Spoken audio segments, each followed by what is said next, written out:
Would you trust a company where your very first week feels like a battlefield, where your voice isn't heard and neither is the CEO's apology?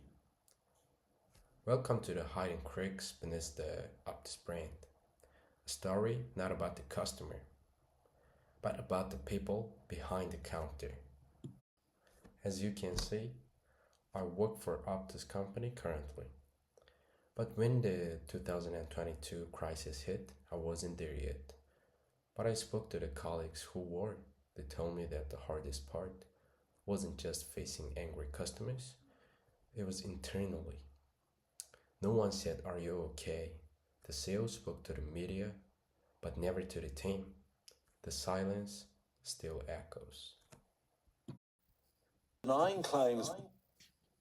Now let's hear from the top.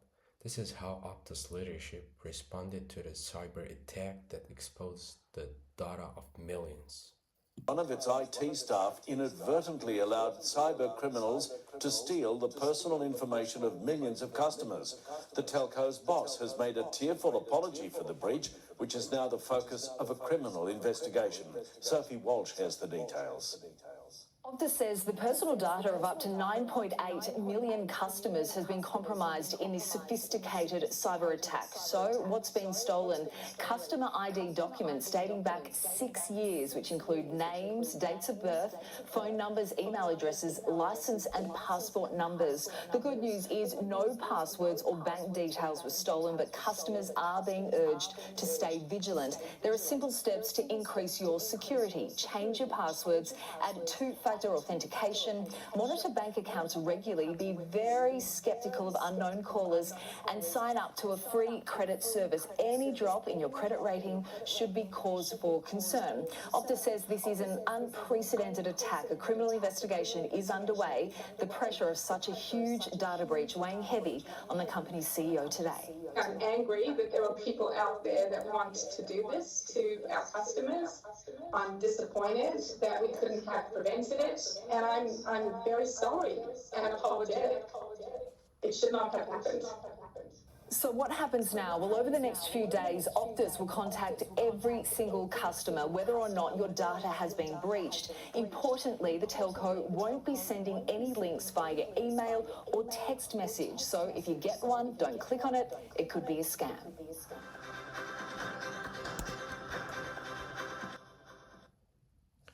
As you can see, she do apologize to the customers. But what about the teams on the ground? There was no internal reassurance, no acknowledgement of what employees endured during the crisis.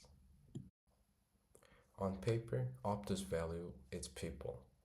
The company website says they're committed to employee well-being, training, and recognition.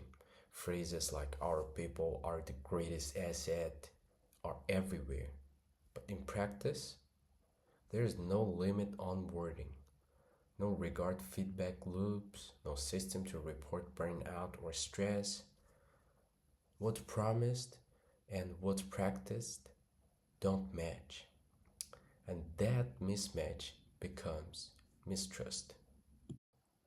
Optus promises that better customer connection experiences, but internally, onboarding is rushed.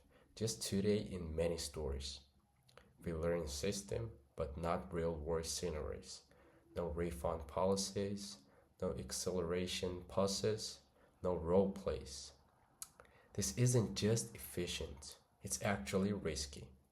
Maslow's theory reminds us, without safety, people cannot perform. And here, we were undertrained and underprotected. The pressure doesn't stop here. High KPIs, back-to-back shifts, and zero safe spaces to speak up. No team reflection, no anonymous feedback, no emotional support systems. Amy Edson said that psychological safety, the belief that it's okay to ask for help, raised a concern. At Optus, silence became the culture. Still think this is isolated? Let's look at the numbers. Glassdoor shows only 60% of Optus employees would recommend this company. CEO approval shows around 60%. Not, not bad actually, but not surprising and inspiring. EMPS shows that estimated at plus 17, far below the telco industry benchmarks. Numbers don't lie. They reflect the human experiences inside. Here's my recommendation to the CEO and board. Launch a frontline care program.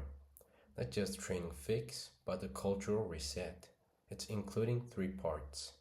Realistic, scenario-based onboarding. Monthly check-ins for team reflection. Anonymous internal feedback platform reviewed by leadership.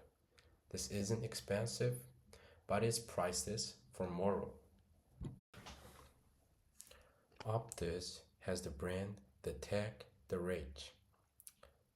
But what it lacks at the front line is trust.